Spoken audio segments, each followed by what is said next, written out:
안녕하세요. 사연에 빠지다의 DJ 민영입니다.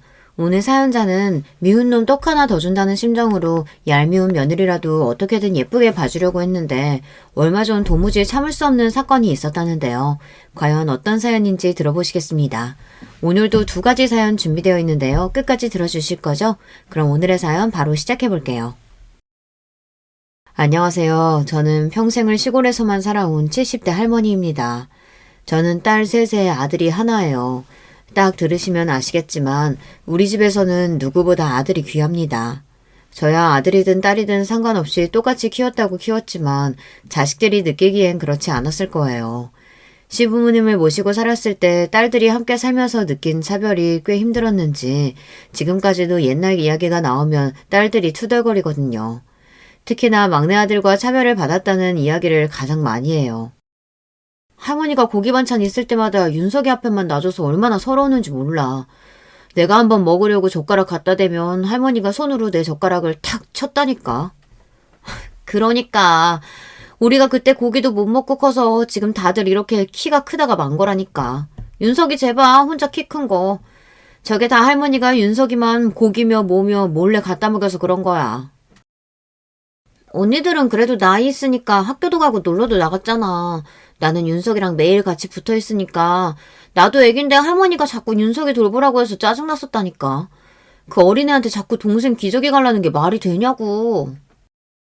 딸들은 다 지난 일들이다 보니 서운해서 그냥 하는 소리겠지만 저는 들을 때마다 가슴이 아프고 미안했어요. 당시에 저도 시부모님 시집살이에 매일 아침이면 나가서 밭일하고 오후면 시아버지 공장에 나가 일할 때라 애들한테 온전히 신경을 쓸 수가 없었어요. 애들하고 조금이라도 붙어 있으려고 하면 계집 애들 챙길 게 뭐가 있다고 빨리 나가서 일이나 하라고 하셨어요. 할 일이 태산인데 계집 애들 볼 거 뭐 있다고 집구석에 누워있어? 밥은 내가 알아서 챙겨줄 테니까 너는 나가서 네 남편 일이나 도와라. 시부모님이 저에게 얼마나 지독하게 굴었냐면 첫째를 낳았을 때는 딸 낳은 주제에 누워있으려고 한다고 애 낳은 지 3일이 지난 저에게 빨리 나가서 일하라고 하셨고 둘째까지 딸이었을 때는 시부모님 두 분 다 아예 저와 눈을 마주치질 않으셨어요. 그래서 제가 알아서 애를 낳자마자 다음날 바로 밭에 나갔어요. 남편은 항상 그런 제가 안쓰러워 그럴 거 없다고 누워있으라고 했지만 한 집에 저를 눈엣 가시로 여기는 시어머니와 함께 있으려니 차라리 나가서 일하는 게 더 나았습니다. 시부모님은 남편이 장남이다 보니 당연히 제가 아들을 낳아야 하는 걸로 생각들을 하셨는데요. 그러나 중에 줄줄이 딸만 셋을 낳았으니 시부모님께 모진 구박을 다 받아야만 했습니다. 셋째까지 딸을 낳자 시어머니께서는 더는 안 되겠다면서 막내를 가졌을 때 집안에 무당까지 불러서 구술했어요. 남들은 구신이 뭐니 안 해도 잘만 낳는 아들을 너는 도대체 뭐가 부족해서 낳는 것마다 딸이냐?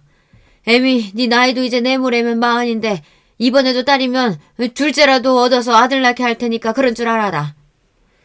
심지어 막내를 임신했을 때는 넷째까지 아들이 아니고 딸이면 저를 내쫓고 다른 며느리를 얻겠다는 막말까지 하셨어요. 그때는 저도 참 바보 같았던 게 시부모님께 하도 구박을 받으며 살아서 그런지 제가 정말 죄인인 줄 알았어요. 제가 자꾸만 딸을 낳는 게 제가 못나서 그런 줄 알았어요. 지금보다 더 옛날엔 여자가 아들 못 낳으면 그대로 시댁에서 쫓겨나는 건 일도 아니었어. 둘째 마누라 얻어서 아들 얻겠다는 게 당연한 거였다고. 시어머니의 말이 말도 안 되는 억지라는 거야 누구보다 잘 알지만 어쩐지 시어머니한테는 싫은 소리 한 번을 제대로 못하겠더라고요. 제가 한마디라도 하면 100마디를 하실 게 뻔하니까요. 안 그래도 임신해서 힘든 사람한테 그런 말도 안 되는 소리까지 하셔야 속이 편하세요? 아들이든 딸이든 저희가 알아서 잘 키울 테니까 어머님은 이제 그만 좀 하세요. 이 자식이 뭐라는 거야? 네 엄마가 틀린 말 한 것도 아닌데 이 자식이 어디 감히 어미 앞에서 자기 마누라 편을 들어. 에휴 내버려둬요. 아들 새끼라고 죽어라 키워놓으면 뭐래. 장가가면 자기 마누라밖에 모르는걸. 이게 다 우리 잘못이지 뭐. 며느리 하나 잘못 얻어가지고 제사상도 못 받아먹게 생겼네. 어머님도 참 저희가 어머님 아버지는 제사상 안 차릴까봐 그러세요? 자식이 넷이나 있는데 어련히 알아서 할까요? 딸만 줄줄이 낳아놓고 제사는 무슨 놈의 제사? 퍽이나 딸년들이 다 시집가서 할머니 할아버지 제사까지 지내주겠다. 아직 창창하신 분들이 벌써 제사 걱정을 뭐하려고 해요. 어머님, 아버님은 걱정하지 마세요. 앞으로 30년은 거뜬하실 테니까요. 뭐야, 이놈아? 네 아비 내년이면 칠순인데 30년은 무슨? 저희 때는 그랬어요. 딸은 낳아봐야 시집가면 그만이라고 생각해 죽어서 제사상이라도 얻어먹으려면 무조건 아들이 있어야 한다고 생각하셨죠. 어머님, 아버님께서 애들 엄마한테 소리 지르는 것만 봐도 앞으로 30년은 무조건 거뜬하시니까 걱정하지 마세요. 아이고, 자기 마누라 구박한다고 훈수 두는 것 좀 봐라. 내가 어디서 저런 팔불출을 나왔는지 몰라. 우리가 우리만 좋겠다고 아들 하는 줄 알아? 남자는 무조건 아들이 있어야 돼. 그래야 나중에 나이 들어서도 안 해로운 거야. 저는 아들이고 딸이고 상관없이 내 자식이면 다 예쁘고 귀해요. 그러니까 괜한 일로 임신한 사람 힘들게 하지 마시고 그쯤 하세요. 결혼한 직후부터 시부모님으로 인해 힘든 일이 한두 개가 아니었어요. 그나마 다행인 건 제 남편이 제대로 정신이 박힌 사람이었다는 겁니다. 남편이랑 저는 부모님이 아시는 분 소개로 만났어요. 그래서 어떤 남자인지 어떤 집안인지도 잘 모르는 상태로 얼굴도 몇 번 안 보고 바로 식부터 올렸습니다. 그런 상태로 서로 애들 엄마 아빠로 부르면서 애 낳고 살았어요. 그 시대에 선봐서 결혼한 부부치고 저와 남편은 부부 사이가 좋은 편입니다. 그런데 그런 저희 부부를 시부모님은 썩 막당치 않아 하셨어요. 툭하면 아들을 며느리한테 뺏긴 것 같다는 말을 많이 하셨거든요. 남편이 시부모님 앞에서 항상 제 편을 들어서기도 하지만 남편이 착한 게 처가에도 또 잘했어요. 결혼하자마자 제가 시댁에 들어와 살면서 고생한 걸 옆에서 봐서 그런지 항상 저나 친정에 미안해하며 본인이 더 처가를 챙겼습니다. 한 번은 그런 적도 있었어요. 제가 임신해서도 아이들 챙기랴 밭일도 오랴 하루 종일 정신없이 지내는 제가 안쓰러웠는지 남편이 결심했다는 듯 하루는 저를 불러 짐을 싸라고 하더라고요. 마음 같아서는 내가 애들 데리고 가고 싶은데 당신 혼자 우리 집에 있으면 더 힘들고 못 쉴 테니까 그냥 당신이 다녀와. 다른 건 걱정하지 말고. 남편은 저에게 딸 셋은 본인이 다 알아서 할 테니 막내 낳기 전까지만이라도 친정에 있다가 오라고 했습니다. 그래야 제가 좀 쉴 수 있을 것 같다고요. 저도 남편 말대로 바로 친정에 가고 싶었어요. 하지만 시부모님을 모시고 사는 며느리 입장에서 어디 그게 쉽나요? 제가 애들 두고 혼자 잠깐 병원만 갔다 와도 어쩌니 저쩌니 말이 많으신 분들인데 애들까지 두고 혼자 친정에서 쉬다가 온다고 하면 펄쩍펄쩍 뛸 게 뻔해요. 저도 웬만하면 버텨보려고 했는데 넷째는 또 다르게 힘들더군요.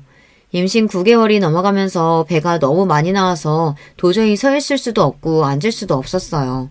그런 몸으로 애들을 보면서 일을 한다는 게 가능하지 않았습니다.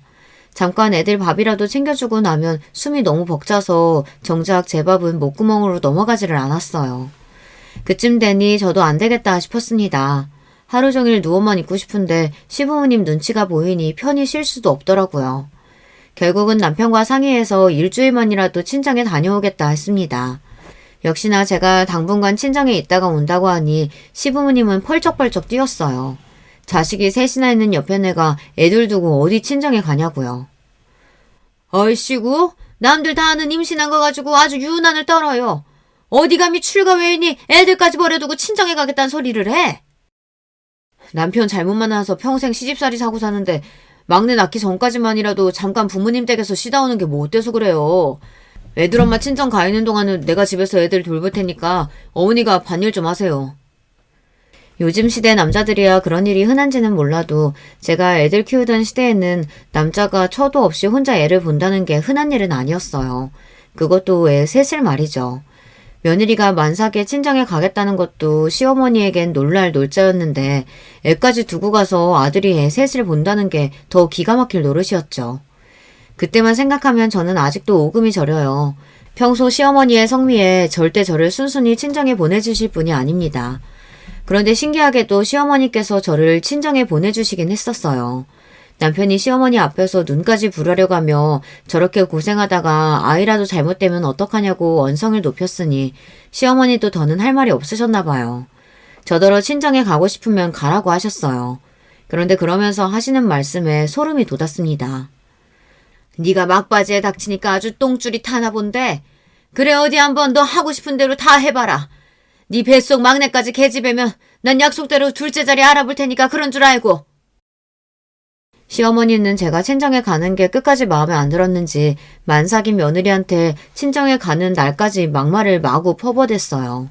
저는 서러움에 금방이라도 눈물이 쏟아질 것 같았지만 남편과 제 딸들을 생각하면서 꾹꾹 참았습니다. 그래도 친정에 도착하고 나니 속없이 마음이 놓이기는 하더군요. 친정 부모님들은 저희 시부모님 같은 분들은 없다고 칭찬하기 바쁘셨어요. 세상에 이런 시댁이 어디 있다니? 우리 딸은 복도 참 많다. 명절에도 항상 미리 보내주시는 것도 감사한데 임신했다고 쉬고 오라고 친정까지 보내주시니 감사해서 이 일을 다 어떻게 갚는다니? 제가 시댁에서 시부모님께 어떤 취급을 받으며 사는지는 친정 부모님은 당연히 모르셨어요. 남편이 워낙 알아서 잘하다 보니 친정 부모님은 제가 시집가서 마음 편하게 사는 줄 아셨거든요. 그럴 만도 한 게 남편이 중간에서 참 노력을 많이 했어요. 명절이면 시부모님께 욕을 먹으면서도 항상 처가에 먼저 가자고 했습니다. 그게 참 대단한 일이었던 게 그때만 해도 명절이면 시댁부터 들리는 게 당연한 일이었어요. 심지어 시댁에 갔다가 손님들이 많이 와서 일거리가 많아지면 여자들은 친정에 못 가는 일이 비일비재할 때였거든요. 남편은 제가 시댁에서 살면서 시집살이를 한다는 걸 항상 미안해하며 명절만이라도 마음 편하게 친정에서 쉬다 오자며 항상 시부모님과 싸우면서도 명절날이면 친정에 가기 바빴어요. 평소에 맏며느리라고 이 사람이 밭일에 공장일에 다 하느라 고생하는데 명절이라도 좀 쉬게 해줘요. 어머님 아버님한테는 우리 말과도 아들이랑 며느리가 둘씩이나 더 있잖아요. 아이고 집안 꼴 잘 돌아간다. 어느 집안에서 명절날 장남이랑 맏며느리 없이 제사를 지낸다고 하든? 조상님이 상 차린 게 장남인지 맏며느리인지 알 게 뭐예요. 누구든 차리기만 하면 그만이지. 그만큼 저희 남편은 좋은 사람이었습니다. 남편이 아니었다면 전 아마 버티지 못했을 거예요. 그래도 다행이었던 건 막내를 낳고 나서는 전보다 시집살이가 좀 나아졌다는 겁니다. 막내가 아들이었거든요. 막내가 태어나고 나서는 시부모님이 얼마나 좋아하시는지 위로 딸 셋 낳았을 때는 한 번도 애들을 안아주신 적이 없으셨던 분들이 막내를 낳자마자 물고 빨고 하시면서 심지어 당신들 방에 데리고 들어가 재우셨다니까요. 정말 신기할 따름이었어요. 처음엔 그런 모습이 언짢고 서운하기도 했어요. 저렇게 예뻐해줄 수 있는 거 우리 딸들도 반만이라도 예뻐해주셨으면 얼마나 좋았을까 싶어서요. 그래도 시간이 흐를 만큼 흐르고 나니 저도 늙어서 그런 시부모님마저 이해가 되긴 하더군요. 자식 넷 중 하나도 안 예뻐해 주시는 것보다 막내라도 예뻐해 주시고 챙겨주시니 고맙더라고요. 그렇게 힘들게 낳은 아들이다 보니 막내는 집안에서 왕처럼 자랐어요. 제가 아무리 딸들을 챙기고 공평하게 키우려고 해도 시부모님의 성화에 이길 수가 없었습니다. 막내 아들은 학교에 들어갈 때까지 시아버지 품에서 먹고 자고 했어요. 항상 우리 장소온이라고 불리면서 시부모님과 같은 상을 받고 같은 소미불을 덮으며 잤습니다. 집에 귀한 음식이나 간식이라도 하나 생기면 그건 무조건 막내 몫이었어요.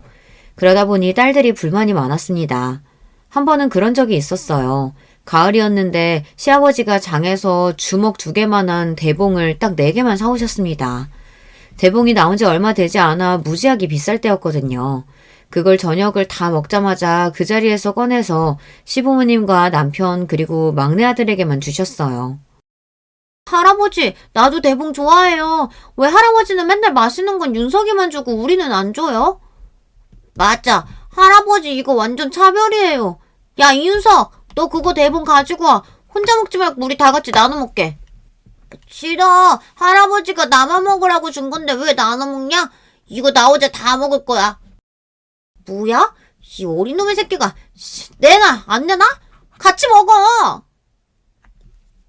순식간에 싸움이 난 아이들은 대봉을 뺏겠다고 셋이 거실 바닥을 뒹굴었어요. 저는 시부모님이 보시는 자리에서 애들이 버릇없이 군이 얼른 나서서 애들을 말렸습니다. 저렇게 싸워봐야 어차피 시부모님은 막내 편을 들 거라서 괜히 딸들만 혼날 게 뻔하니까요. 어허, 이 녀석들이 할아버지 할머니 앞에서 못하는 게 없어. 안 되겠다. 그 대봉 내놔. 저는 안 되겠다 싶어서 이미 찌그러진 대봉을 뺏었어요. 저는 대봉이고 뭐고 누구에게도 안 줄 생각이었습니다. 그런데 그때였어요. 아들 녀석이 자리에서 벌떡 일어나더니 버릇없이 제 손에 있던 대봉을 휙 뺏어갔어요. 그러더니 한다는 짓이 글쎄 대봉을 바닥에 던져버리더군요. 우리 집에서 비싼 대봉은 당연히 내 건데 누나들이 뭔데 욕심내? 누나들은 대충 아무거나 먹어도 되지만 난 장손이라 귀한 것만 먹어야 되는 거 몰라? 순간 저나 딸들이나 다들 너무 놀라서 말문이 턱하고 막혀버리고 말았습니다. 그때 막내 아들 나이가 고작 7, 8살이었어요. 그 전까지만 해도 아무리 시부모님이 오냐오냐 했어도 누나들한테 저렇게 소리를 버럭 지르고 버릇없이 굴지는 않았습니다. 그런데 시부모님이 항상 막내만 챙기고 딸들을 챙기지 않는다는 걸 어린 놈도 알아버렸는지 이 집에서 좋은 건 다 당연히 자기 건 줄 알더라고요. 뭐야? 비싼 거면 당연히 네 거야. 그리고 저거 아깝게 던지면 어떡하냐? 그렇게 아까우면 주워서 먹던지. 하긴 누나는 원래도 내가 먹다 남은 거 먹잖아. 그 순간 저는 이대로 안 되겠다 싶더군요. 시부모님이 아무리 아들이라고 오냐오냐 하셔도 제가 가만히 있으면 안 되겠다 싶었습니다. 저러다간 애 다 망치겠더라고요. 그때부터 저는 막내 아들에게 유난히 더 엄격하게 굴었어요. 시부모님이 옆에서 그러지 말라고 말리셔도 저는 제 고집대로 했습니다. 넷이 뭐든 공평하게 똑같이 주고 잘못을 하면 똑같이 때리고 혼냈어요. 하지만 제가 아무리 노력하면 뭐래요. 시부모님은 여전히 막내를 왕처럼 키우시는걸요. 그러다 보니 막내 아들은 제 생각과 다르게 커갔어요. 겉으로 보기에는 친구도 많고 공부도 제법 하는 것처럼 보였지만 학창시절 내내 크고 작은 사고들을 좀 쳤습니다. 한 번은 중학교 땐가 동네 파출소에서 연락이 온 적이 있었어요. 막내 아들이 후배들 돈을 뺐다가 길에서 걸렸다고 연락이 온 거였어요. 당시에 막내 아들은 전교 1, 2등을 할 정도로 성적이 좋았고 반장도 몇 번이나 할 정도로 학교에서 인기가 많았던 녀석인데 그런 연락을 받았으니 저도 너무 놀랐습니다. 저는 화가 나서 그 길로 파출소로 쫓아가 피해 학생에게 사과를 하고 아들놈을 집에 데리고 들어와 먼지가 나게 패줬습니다. 그전에는 한 번도 막내 아들에게 손을 댄 적이 없었는데 그날은 저도 너무 화가 나서 참을 수가 없었어요. 아무리 철이 없어도 남한테 피해 주는 건 절대 안 되는 거니까요. 그때도 시부모님은 난리가 났습니다.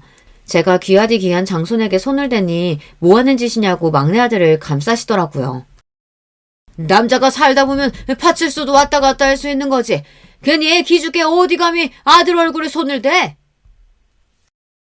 그 전까지는 저도 웬만하면 시부모님과 분란은 안 만들려고 내내 하며 살았지만 더는 아니었습니다. 어머님, 아버님이 제가 애 혼낼 때마다 끼어들어서 애가 이 모양이 된 거잖아요. 귀하디 귀한 손자 이렇게 막무가내로 자라서 깡패되면 좋으시겠어요? 그거 아니면 제 자식 일에 끼어들지 마세요. 시부모님도 연세가 드셔서 내일 모레 할 때였어요. 제 손으로 식사 안 챙겨드리면 밥도 못 챙겨 드실 때입니다. 그러다 보니 제 손에 귀한 손주가 어떻게 되기라도 할까봐 아주 전전긍긍 하시면서도 예전처럼 저에게 소리를 지르지 못하시더군요. 저는 아들이 한 짓이 괘씸해서 멈출 수가 없었습니다. 이러다간 정말 아들 하나 있는 거 망가질 수도 있겠구나라는 생각이 들더라고요. 그때부터는 시부모니 뭐라고 하시든 제 자식들만 생각하며 살았습니다. 저도 나이 먹을 만큼 먹었고 시집살이라면 할 만큼 충분히 했어요. 시부모님도 다 늙어서 수저도 간신히 드시는데 제가 누구 눈치를 보겠어요. 시부모님이 아무리 감싸고 놀아도 저는 아들을 엄하게 대했습니다. 딸들이랑 똑같이 용돈 주고 일절 특별 대우 없이 키우려고 노력했어요. 제가 아무리 엄하게 굴어도 시부모님은 막내라면 어쩔 줄 몰라 하셨지만 그럴 때일수록 저와 남편은 딸들을 더 챙겼어요. 그렇다고 시부모님께 받는 서름을 딸들이 다 이해하는 건 아니었지만 그래도 제가 할 수 있는 한 챙기려고 했죠. 매일 입만 열었다 하면 독립하고 싶다고 투덜거리고 할머니 할아버지랑 살기 싫다고 하더니만 딸들은 셋 다 일찍 시집을 갔어요. 대학 졸업하고 직장 다닌 지 얼마 되지 않아 달들 기다렸다는 듯 남자를 만나 후다닥 가버렸습니다. 시집 가서도 딸들은 다들 잘 살아요. 딸들 말로는 뭐래도 할머니 할아버지랑 살 때보다는 덜 힘들다면서 결혼 생활이 훨씬 낫다고 하더라고요. 우리 남편 막내라 시아버지 연세 많은 거 알지? 그런데도 아들이니 딸이니 상관없으시니 딱 하나만 낳아서 잘 키우래. 나 그 소리 듣고 진심 놀랐잖아. 할아버지는 다들 우리 할아버지처럼 아들만 박히는 줄 알았는데 안 그런 사람도 있더라니까. 내 말이 나도 우리 시누이 보고 깜짝 놀랐잖아. 우리 시댁은 뭐든지 다 여자 중심이라 시누이가 어렸을 때부터 막내라고 공주처럼 커서 지금까지도 시댁 식구들이 시누이라면 아주 벌벌 떨어. 우리 남편은 장남인데도 자기 동생이라면 해달라는 대로 다 해준다니까. 나도 그런 집 딸로 태어났어야 됐는데. 남들은 시댁 가면 불편하고 힘들다는데 나는 평생을 할머니 할아버지 눈치 보면서 동생 챙기느라 고생해서 그런지 시집살이는 일도 아니야. 시부모님은 나더러 남편 다칠까봐 하녀처럼 따라다니느라고 하진 않잖아. 맞아. 그때 너도 어린애였는데 할머니가 맨날 너더러 막내 챙기라 그랬지? 막내가 좀 급상 맞았냐? 밭으로 공장으로 맨날 뛰어다니는 애를 어린애한테 어떻게 보라고 그러는 거야? 극성 맞은 정도가 아니었지. 말도 안 듣고 맨날 아무 데서나 기저귀 벗고 뒹굴고 그냥 내버려뒀더니만 할머니가 그 꼴을 보고 나한테 소리 질렀잖아. 우리 집 장손 다치면 책임질 거냐고. 딸들은 결혼하고 나서도 셋이 만나기만 하면 옛날 이야기를 하며 시부모님께 받은 서름에 대해 토로했어요. 할머니 할아버지한테 받은 차별이나 구박에 비하면 시집살이는 일도 아니라고요. 그런 소리를 들을 때마다 저와 남편은 속상해서 할 말이 없어요. 저희가 아무리 잘해주고 챙겨주려고 해도 시부모님이 한마디 툭 뱉어버리면 딸 셋이 고스란히 상처를 받아 속상해하는 게 눈에 보였거든요. 성인이 될 때까지 한 집에서 같이 살고 한 핏줄인데도 딸들은 할머니 할아버지에게 정도 없었어요. 얼마나 서러웠으면 시부모님이 돌아가셨을 때 셋 다 눈물 한 방울을 안 흘리더라고요. 막내 아들만 제품에 안겨 몇 시간씩 펑펑 울었어요. 그렇게 혼자 온갖 특혜를 다 받고 자란 막내 아들은 은근 제 속을 썩였어요. 사람들 앞에서는 잘난 척도 하고 허세도 좀 있는 편이었는데 막상 집에 있을 때 보면 애가 유약하고 정신력이 약해요. 뭘 결정할 때도 우왕좌왕하다가 주변 사람들이 하는 말에 금방 휩쓸리고는 했죠. 학창시절에야 어리고 철딱선이 없을 때니 그러려니 했는데 성인이 돼서도 영 뭘 해야 할지 갈피를 못 잡더라고요. 공부는 그래도 잘하는 편이라 당연히 서울로 대학을 보내려고 했어요. 그런데 집을 떠나서 혼자 살기 무섭다면서 말도 안 되는 핑계를 대더니만 서울에 있는 대학은 안 가겠다고 우기더라고요. 저는 사내 새끼가 다 커서 왜 저러나 했는데 시부모님은 그런 막내 아들을 안쓰러워하시면서 하고 싶은 대로 하라고 했어요. 집에 땅도 있고 공장도 있는데 못하러 힘들게 취직하겠다고 서울까지 올라가서 공부를 해. 이 동네에도 좋은 학교 많은데. 그래. 너희 아버지 재산 다 우리 손주 건데 힘들게 일할 필요 뭐 있어. 집에서 가까운 학교 다니면서 얌전히 아버지 일이나 배우면 되지. 시부모님은 항상 그런 식이었습니다. 제 딸들은 대학을 가든 시집을 가든 일절 관심도 없으시면서 막내 아들이 한마디만 하면 본인들이 다 해결해 줄 것처럼 나섰어요. 하나뿐인 장손 혹시나 혼자 서울에 올라가 고생이라도 할까봐 아주 전전긍긍 하셨습니다. 그때도 저와 남편은 답답해서 어떻게든 서울로 올려보내려고 했는데 아들놈이 올라갈 생각이 없었어요. 시부모님 말씀대로 동네에서 대학을 다니며 남편 일을 배우겠다고 하더라고요. 그러던 중 생각지도 못한 일이 벌어졌습니다. 몇 년 전까지만 해도 누나들 서울로 대학 갈 때 본인도 간다고 그렇게 난리를 피던 놈이 갑자기 왜 생각이 바뀌었나 했더니만 이게 여자가 있었더라고요. 그것도 고3 때 과외를 받던 대학생 과외 선생한테 빠져서 그 과외 선생 따라 같은 학교에 간 거였어요. 나이도 많은 과외 선생한테 빠진 것도 기가 막히는데 이 녀석이 사고를 치고 말았습니다. 과외 선생이랑 둘이 좀 좋아서 몇 달 만나기는 했나 봐요. 그런데 그게 정상적인 연애가 아니라 둘이 바람을 피운 거랍니다. 그 과외 선생한테 오래 만나던 남자친구가 있었는데 그 남자친구가 군대에 있는 사이에 우리 막내랑 둘이 만났나 봐요. 같은 학교 다녔으니 둘이 좋아서 매일 붙어 다니다가 제대하고 나온 과외 선생 남자친구가 둘이 만나는 걸 알게 돼서 학교에까지 쫓아와 난리를 쳤나 봐요. 남자애가 체대생이었다는데 막내가 그 남자한테 학교 한복판에서 엄청 두들겨 맞고 들어와 집안이 한바탕 난리가 났었습니다. 시부모님은 당장 막내를 때린 놈을 고소하겠다고 난리였고 막내는 쪽팔려서 앞으로 학교 어떻게 다니냐고 난리였습니다. 학교를 그만두겠다고 했어요. 저와 남편은 절로 한숨이 났어요. 아들놈이라고 하나 있는 게 도대체 왜 저렇게 바보 같은 짓거리만 하고 다니나 해서요. 제 속도 모르고 시부모님은 막내 아들 역성만 들었습니다. 그러게 여자를 만나려거든 똑바른 애를 만나야지. 어디서 그런 해프년을 만나서 그런 망신을 당해. 내가 그 년놈 둘 다 가만히 안 둘 거니까 그런 줄 알아라. 시아버지는 귀한 손주 얼굴에 상처를 낸 게 괘씸하다면서 그 남학생과 과외 선생 집까지 찾아가 부모한테 난리를 쳤어요. 평생 취직도 못하게 고소할 거라고 엄포까지 놓으시고 오셨더라고요.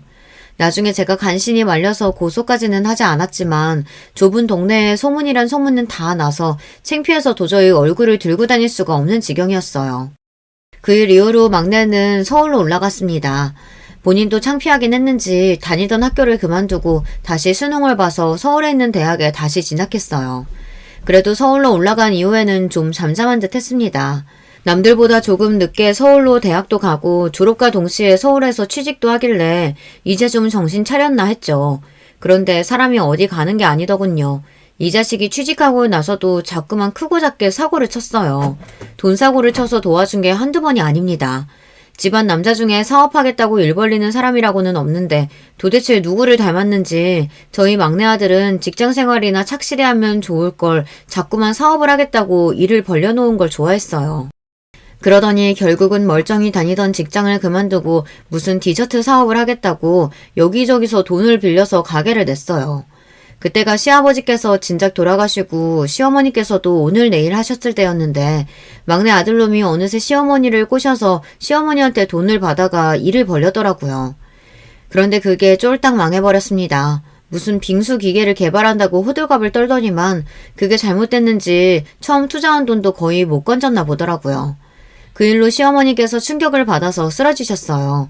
빌려준 돈이 아까워서가 아니라 사업이 잘 안 돼서 아들놈이 힘들어할까봐 걱정돼서 쓰러지신 거였습니다. 우리 손주, 어떡하니? 우리 손주 불쌍해서 어떡해? 제 아들놈인데 저는 하나도 불쌍하지 않았어요. 사업의 사자도 모르는 게 자기 돈도 아니고 할머니 돈을 가지고 나가서 바보 같은 짓을 벌였으니 불쌍하긴커녕 화만 났습니다. 그런데 저희 시어머니는 귀한 손주 기죽어서 혹여나 세상을 등지기라도 할까봐 걱정된다며 바리바리 반찬까지 싸들고 서울까지 5시간에 걸려 올라가서 걱정하지 말라고 할머니가 다 해결해 주겠다고 하셨어요. 우리 손주 걱정하지 마. 할머니가 빚 다 갚아주고 다른 가게도 차릴 수 있게 도와줄게. 막내가 사고친 걸 어머님이 왜 해결해줘요. 자기가 싼 똥 자기가 해결하게 그냥 두세요. 엄마는 할머니가 도와준다는데 왜 그래? 할머니, 나 망한 거 아니야. 그 빙수기계에 조금 문제 생겨서 그런 거지. 그것만 해결되면 금방 다시 가게 시작할 수 있어. 그럼 우리 손주 똑똑한 거 이 할미가 다 알지. 너는 예전부터 사주에 사업하면 무조건 성공할 거라고 그랬어.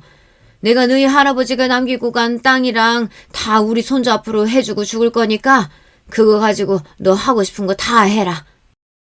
그렇게 막내 손주라면 끔찍하게 생각하시던 시어머니께서 막내가 장가가는 것도 못 보고 돌아가셨어요.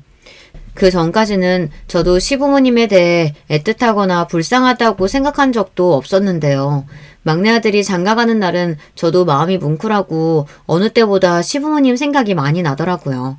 매일 사고만 치고 철딱서니는 없어도 할머니 할아버지라고 하면 무슨 일이 있어도 달려와서 챙기던 녀석이었는데 그런 녀석이 장가가는 모습을 얼마나 보고 싶으셨을까 그런 마음에 마음이 좋지 않았습니다. 그런데 그건 시작에 불과했습니다. 아들이 결혼하고 저도 손주 녀석이 생기고 나니 어느 때보다 시부모님 생각이 자주 나더라고요. 딸들이 결혼하고 손주를 낳았을 때랑은 또 다른 느낌이었어요. 외손주, 친손주라는 걸 떠나서 저에게도 며느리가 생겼다는 게 느낌이 이상하더라고요. 사실 막내 아들이 워낙 철딱서니가 없다 보니 저는 장가도 가기 힘들 줄 알았어요. 그런데 어느 날 갑자기 연락도 없이 집에 내려온 아들이 결혼을 하겠다고 하더군요. 이제 막 사귀기 시작한 여자친구가 있는데 임신을 했대요. 처음 임신 소식을 들었을 때 기가 막혔어요. 이 자식이 결혼까지 사고를 쳐서 하는구나 싶어서요. 그래도 어쩌겠어요. 제 아들이 친 사고이니 부모인 저와 남편이 수습을 해야 했죠. 저와 남편은 곧장 결혼 날짜를 잡고 식부터 올리라고 했어요. 요즘 사람들이야 결혼 준비하면 다들 반반씩 나눠서 준비한다는데 우리 집은 시골 사람들이라 그런지 웬만하면 저희 쪽에서 다 준비하는 게 맞는다고 생각했어요. 안 그래도 어린 딸이 임신해서 결혼하는 것도 처가에서는 속상할 텐데 우리 쪽에서 할 수 있는 건 최대한 다 도와주자 싶었죠. 저는 며느리를 만나기도 전부터 그냥 다 좋았습니다. 저희 막내가 워낙 철이 없다 보니 저는 며느리가 참 고맙고 애틋했어요. 제 아들처럼 못난 녀석과 살아준다는 것만으로도 마냥 고마웠거든요. 그러다 보니 시부모님이 더 이해가 안 됐어요. 내 아들하고 알콩달콩 잘 사는 모습만 봐도 뿌듯하고 기분이 좋을 것 같은데 그런 며느리한테 왜 그렇게 못되게 굴었을까 싶어서요. 저는 며느리가 예뻐서 뭐든 다 해주고 싶었습니다. 그런데 그것도 제 생각인가 봐요. 며느리 생각은 다른 것 같았습니다. 며느리는 처음 봤을 때부터 제가 생각한 느낌이 아니었어요.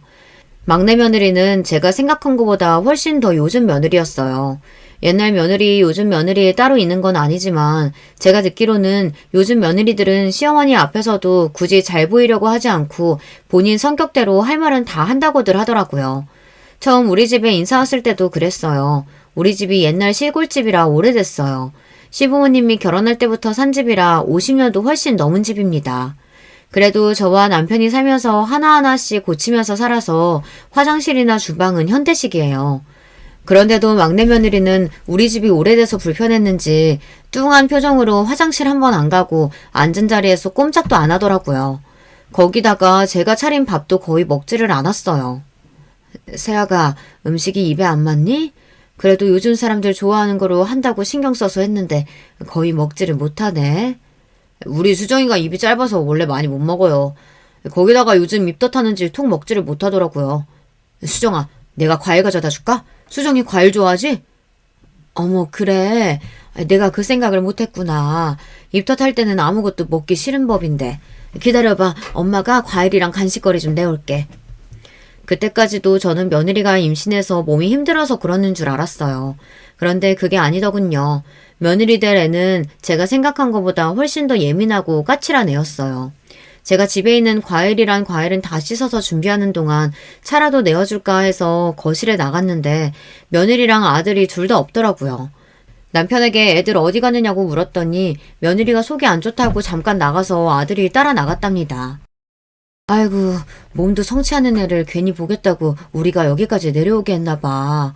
그냥 우리가 서울로 올라갈 거 그랬어. 그러게, 애가 입덧하느라 많이 힘든 것 같으니 일찍 올라가라고 해야겠다. 저는 남편이나 우리 욕심에 괜히 몸도 성치 않은 애를 멀리까지 오게 했나 미안해서 제가 아이들을 찾아 나갔습니다. 지금이라도 그냥 빨리 올라가서 쉬라고요. 그런데 듣지 말았어야 할 말을 제가 듣고야 말았습니다. 자기, 고향에 땅도 있고 공장도 있고 부자라고 하지 않았어? 근데 집이 저게 뭐야? 나 아까 손 씻으러 화장실 갔다가 깜짝 놀랐잖아. 어떻게 집안에 그렇게 큰 벌레가 있을 수가 있어? 나 더러워서 이 집에선 아무것도 못 먹겠어. 우리 그냥 지금이라도 빨리 올라가면 안 돼?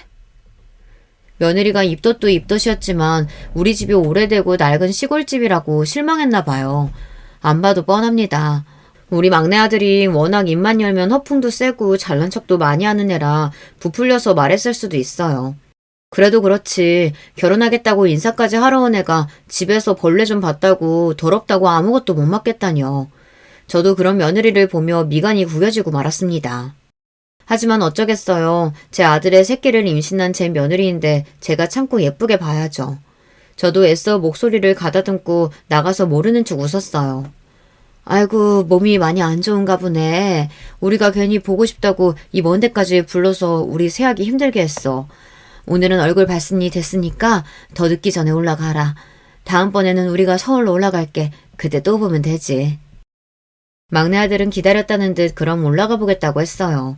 아무래도 아들놈도 중간에서 민망했겠죠. 아무리 눈치도 없고 철없는 녀석이라도 오랜만에 이 멀리까지 결혼하겠다고 인사하러 와서는 밥도 대충 먹고 올라가기 저나 남편에게 민망했을 테니까요. 그 순간 저는 아들과 며느리에 대한 기대를 내려놓기로 했어요. 우리 시대 때나 바보같이 시부모님 눈치 보면서 살았지. 요즘 애들이 누가 그러고 살고 싶어 하겠어요. 우리 딸들만 봐도 평소에 시댁에 잘하고 잘 챙기는 것 같아도 시부모님이 한마디라도 듣기 싫은 소리라면 쪼르르 저한테 전화해서 시댁 욕을 한 바가지 하고 끊거든요. 그러면서 마지막에 전화를 끊을 때마다 저에게 꼭 하는 소리가 엄마는 나중에 며느리한테 그러지 말라고 했어요.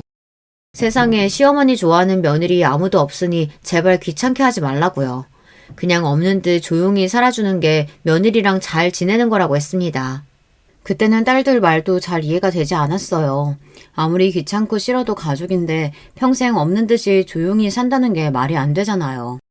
자고로 부모라는 건 자식이 아무리 나이를 들어 다 커도 평생 자식 걱정하는 게 일인 사람들인데 그게 가능할까 싶었죠. 그런데 딸들 말이 맞았습니다. 시어머니는 그냥 아무 이유도 없이 싫은 존재인가 봐요. 제가 뭘 아무것도 하지 않아도 며느리는 그냥 저를 싫어한다는 게 느껴졌어요. 며느리는 결혼하고 1년 동안 한 번도 집에 내려온 적이 없어요. 그걸 가지고 서운하게 생각한 적은 진심으로 한 번도 없습니다. 결혼했을 당시 이미 임신 상태였고 결혼하고 반년 만에 손주가 태어났으니 아이가 어려서 먼 시골까지 올 수가 없었어요. 그러다 보니 명절에도 아들만 혼자 내려왔어요. 아들도 빨리 서울에 올라가 아이를 봐야 한다고 잠깐 얼굴만 비추고 올라간 게 다였죠. 그러다 보니 저는 손주가 너무 보고 싶었어요. 가끔 아들이 사진을 보내줘서 보기는 하지만 실물로 너무 보고 싶었습니다. 자는 모습, 우는 모습 다 궁금했어요. 아들은 매일 출근해서 전화해도 손자 얼굴을 볼 수가 없으니 저는 자연스레 며느리에게 전화를 걸 수밖에 없었습니다. 집이 멀어도 너무 멀다 보니 딸내 손주 소녀들하고는 자주 영상통화를 해요. 그래서 저는 며느리에게 전화하는 걸 크게 불편하게 생각하지 않았습니다. 전화를 걸어봐야 일주일에 한 번 점심 먹고 잠깐 5분 정도 손자 얼굴만 보다가 끊는 게 다였어요. 그런데 제가 자꾸만 며느리에게 전화하는 게 며느리는 싫었나 봐요.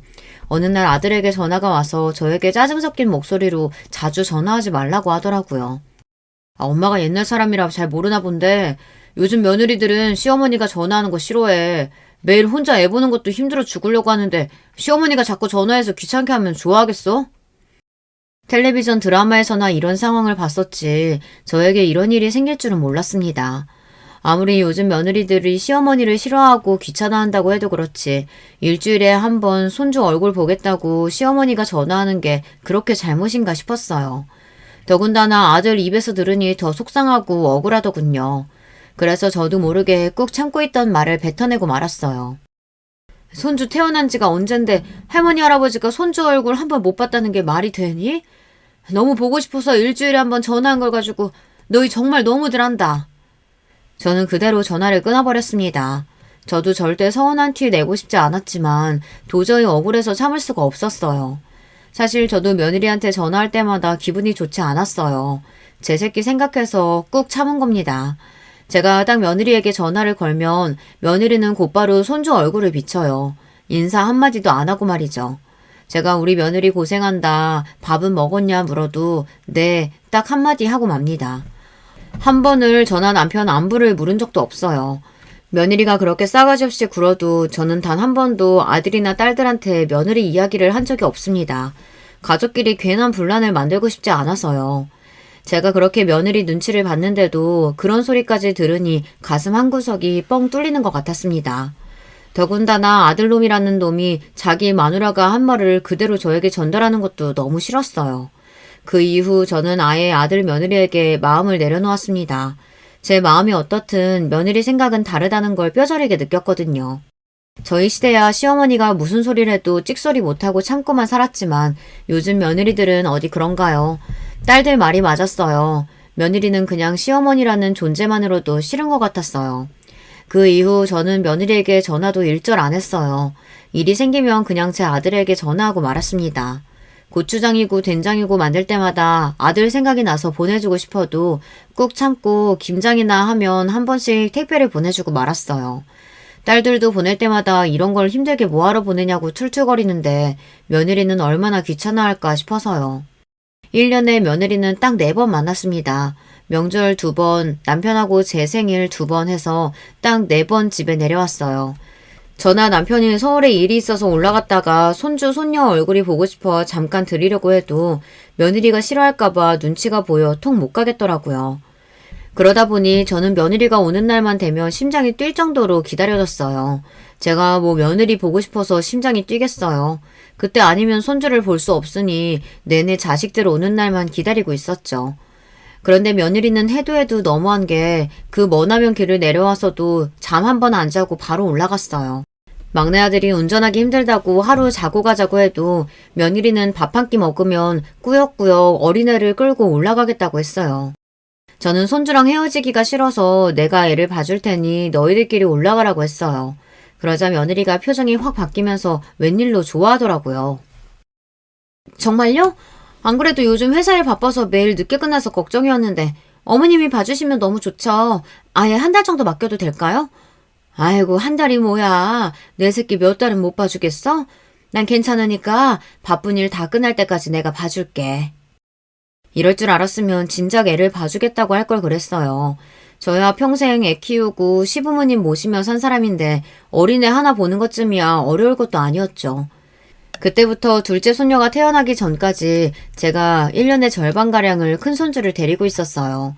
그 전까지는 우리 집에 내려오면 항상 똥 씹은 표정을 하고 있던 며느리가 제가 좋아하는 과일도 사들고 오고 안부도 묻고 하더라고요. 며느리 하는 짓이 좀 얄미워도 저는 그러려니 했어요. 며느리도 애 키우면서 사회생활 하기 힘들어서 그런 거겠지 싶어서요.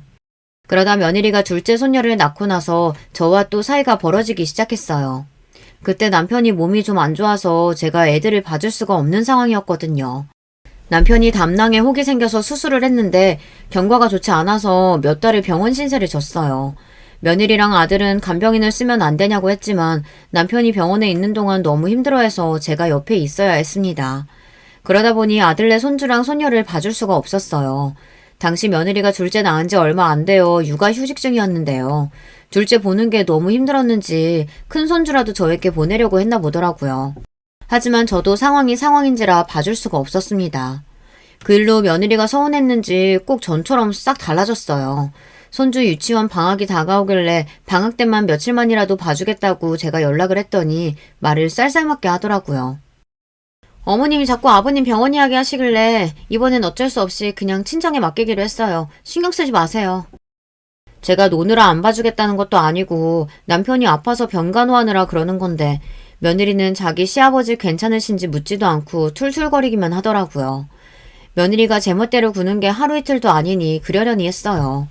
그러던 어느 날이었어요. 주말에 서울에 결혼식이 있어서 올라왔다가 큰맘 먹고 아들네 집에 잠깐 들렀습니다. 아무래도 손주를 봐주지 못한 게 마음에 걸리기도 했고 둘째 손녀도 많이 컸을 텐데 보고 싶어서요.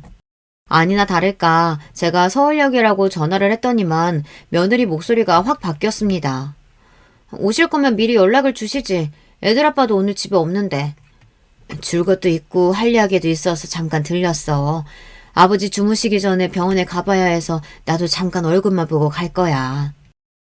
집에서 서울까지 5시간입니다. 새벽에 출발해 결혼식에 참석하느라 남편 병원에 하루 간병인을 붙여놓고 왔어요. 간병인이 9시까지밖에 못 있어준다고 해서 저도 금방 다시 내려가야 합니다. 그런 와중에 애들 얼굴 좀 보려고 한 건데 며느리가 사람 참 민망하게 하더군요. 그래도 오랜만에 손주 손녀를 보니 기분이 좋아 며느리에 대한 미움은 금방 잊어버렸어요. 그런데 그때였어요. 손녀가 이유식을 먹다가 옷에 다 흘려서 며느리가 씻기러 화장실로 들어갔는데 그때 제 무릎에 앉아있던 6살짜리 손주가 믿기지 않는 이야기를 했어요. 할머니, 내가 저번에 엄마랑 이모 통화하는 거 들었는데 엄마가 할머니 빨리 되셨으면 좋겠대. 근데 빨리 뒤진다는 게 무슨 뜻이야? 할머니 빨리 뒤지면 좋은 거야? 순간 저는 제 두 귀를 의심했습니다. 손주 말이 사실이 아니기를 바랬어요. 하지만 그 말은 분명히 사실이었습니다. 어린 손주가 거짓말을 할 리 없으니까요. 저는 손자의 말에 손이 부들부들 떨리고 눈앞이 까마득해졌습니다. 그리고 도저히 참을 수가 없었어요. 지금까지 제가 며느리의 모든 막말이나 건방진 행동을 참아준 건 며느리 입장에는 시어머니가 하는 행동은 뭐든지 귀찮고 싫을 수 있다고 이해했기 때문입니다. 하지만 아무리 시어머니가 싫어도 그렇지 애 듣는 데서 할 말 못할 말 구분은 할 줄 알아야 하는 건데 이번 일은 도저히 참아줄 수 없었어요. 저는 며느리가 둘째를 씻기고 나오자마자 기다렸다는 듯 며느리를 쏘아보았습니다. 너 아버지 아파서 병원 누워있어서 속으로 좋았겠다? 빨리 뒤질 수 있을지 모르니까. 어머, 어머님 지금 무슨 소리 하시는 거예요? 제가 언제 그런 생각을 했다고. 며느리는 제 말에 놀란 척 연기를 하며 오히려 저를 이상한 사람 취급했어요. 저는 그 모습이 너무 가스로워서 소리를 버럭 질렀습니다. 너희 시아버지 건강 안 좋아서 이번에 공장 팔기로 했어. 그래서 공장 주변 부지 막내 앞으로 해줄까 했는데 안 되겠다. 시부모 하루라도 빨리 뒤지기를 바라는 며느리한테 내가 재산 나눠줄 필요 없지. 너한테 한 푼도 줄 생각 없으니까 그런 줄 알아. 손주 손녀가 보고 싶어서 온 것도 있었지만 사실 이 이야기를 하려고 온 거였어요. 남편이 병원에 입원하기 시작하며 공장 운영이 어려워지자 남편이 이럴 거면 그냥 돈 될 때 팔아버리는 게 낫겠다고 했어요. 공장 팔아서 자식 넷한테 공평하게 나눠주고 주변에 남은 땅은 시부모님 유언대로 막내 아들에게 물려주려고 했는데 며느리가 하는 짓을 보니 도저히 그냥 줄 수가 없겠더군요. 어머니, 아니에요. 제가 설마 애 앞에서 그런 소리를 했겠어요? 아니에요. 애가 뭘 잘못 말한 거예요. 저 절대 그런 소리 안 했어요. 며느리는 제가 손주에게 똑똑히 들었다고 하는데도 절대 아니라고 딱 잘라 말했습니다. 저는 며느리가 변명하는 건 더는 듣고 싶지 않아 그 자리에서 눈도 마주치지 않고 아들네 집을 나와버렸습니다.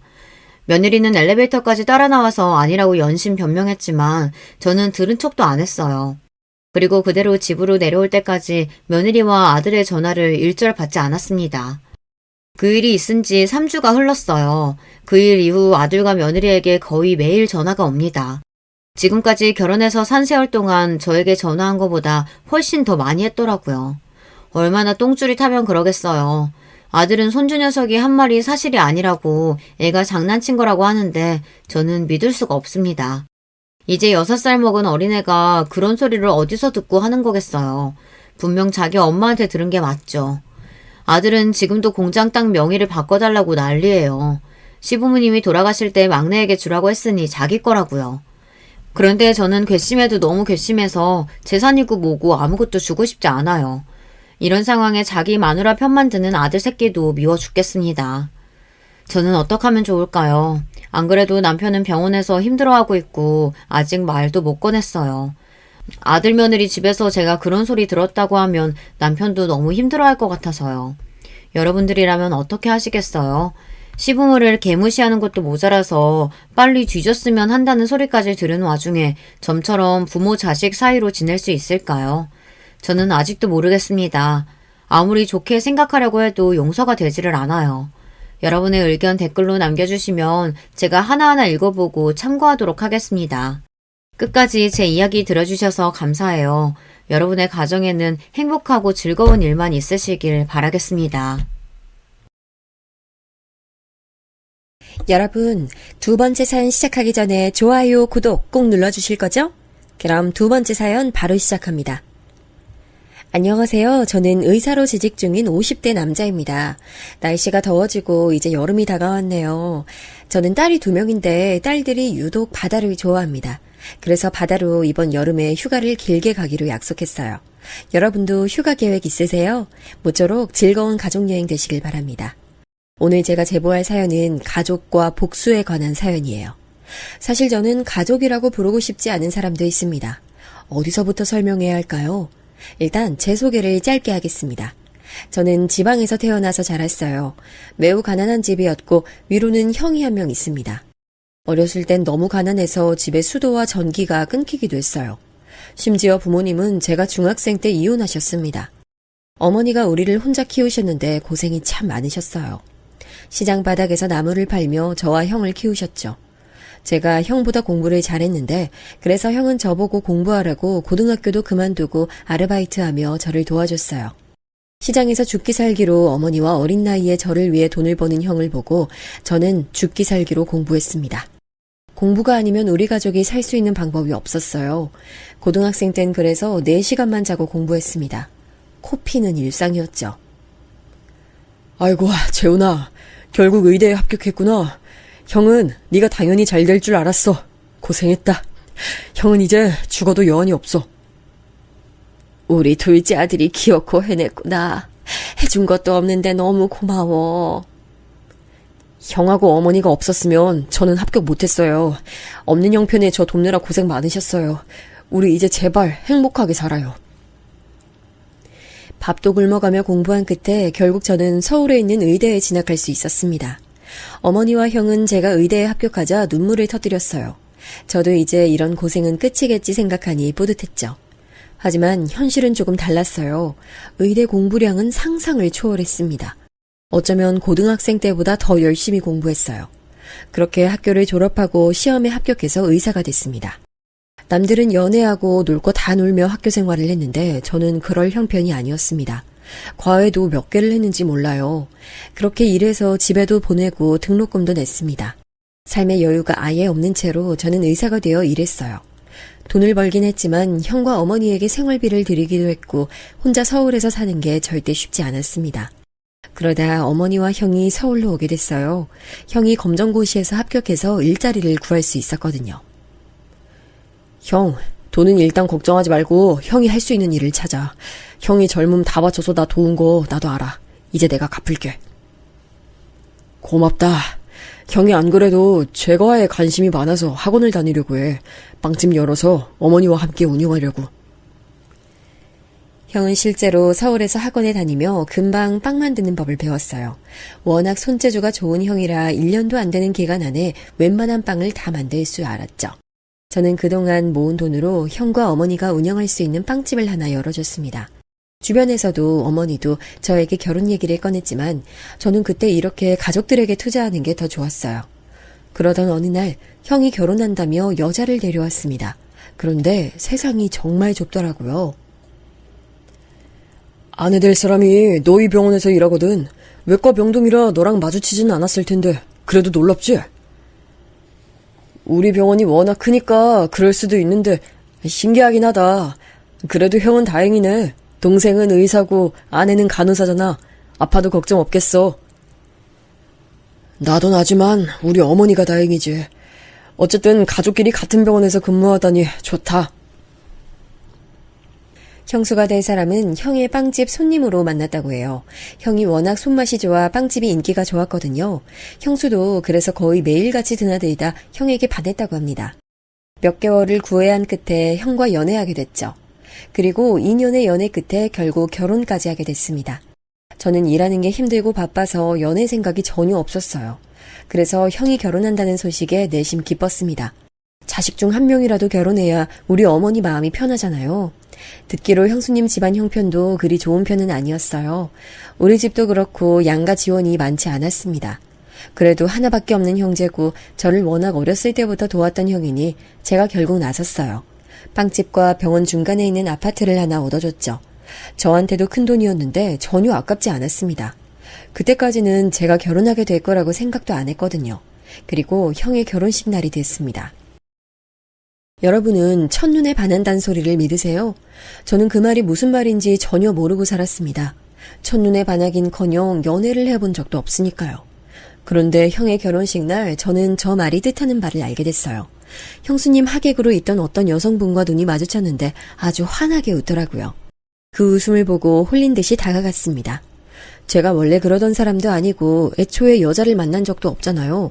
그런데 그 여성분은 당황하면서도 웃음을 잃지 않았습니다. 그리고 얼떨결에 저는 처음 보는 사람 앞에서 제 소개까지 하게 됐죠. 놀라운 건 그 다음이었어요. 어머, 땡땡병원이요? 저 거기서 일해요. 아, 의사 선생님이셨구나. 저는 간호사예요. 소아병동에서 일하고 있어요. 그러고 보니 오늘 결혼하는 미정이도 같은 병원이에요. 네, 맞아요. 사실 이 결혼식 저희 형 결혼식이에요. 같은 병원이라니 저도 너무 놀랍네요. 만나서 반갑습니다. 알고 봤더니 그 여성분은 우리 병원에서 일하는 간호사였어요. 다행인지 아닌지 형수, 저 여성분 다 다른 병동이었죠. 그리고 저는 사실 속으로 얼마나 기뻤는지 모릅니다. 첫눈에 반한 사람이 같은 직장에서 일한다는 것은 운명이라고 생각해요. 저는 그 뒤로 대놓고 그 여성분을 따라다녔죠. 야, 그만 좀 쫓아다녀. 그 시간에 환자를 더 봐라. 소아과에 꿀 발라놨어. 너 그 정간호사 보러 가는 거 소문 다 났어. 소문나면 이제 나연씨 몰래 좋아하는 사람 없겠죠? 그럼 전 오히려 좋아요. 이미 인기가 하늘로 쏘는 사람인데 없겠냐? 예쁘고 성격도 좋아서 환자들도 대놓고 좋아하잖아. 그리고 듣기론 집안도 아주 좋대. 제가 계속 말했잖아요. 저런 사람 태어나서 처음 본다니까요. 나연씨 아니면 결혼 평생 안 할 거예요. 아이, 너 같은 놈이 한둘이겠냐고. 아, 그리고 너희 형수랑 고등학교 때부터 동창이라던데? 그래서 둘이 그렇게 친하대. 그럴 거면 형수한테 차라리 자리 주선 부탁해봐. 저도 처음 듣는 사실이었어요. 하긴 제가 애초에 여성분을 만난 게 형의 결혼식이니 생각해보면 둘이 병동도 다른데 왜 결혼식에 참석했겠어요. 나중에 한 사실은 아내와 형수는 고등학교 3학년 때 같은 반이었다고 하더라고요. 그리고 대학도 같이 갔고 대학을 졸업하고 자대 병원까지 나란히 왔던 경우였습니다. 생각보다 아주 친할 수도 있다고 생각했죠. 하지만 그렇다고 제가 형수한테 부탁해서 소개를 받고 싶진 않았습니다. 그냥 제 연애는 제가 해결하고 싶은 마음이 컸어요.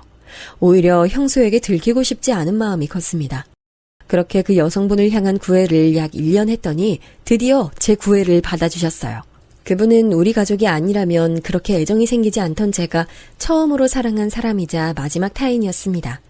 연애 끝에 저는 떨리는 마음으로 프로포즈를 했고 성공해서 그 여성분은 제 아내가 됐어요.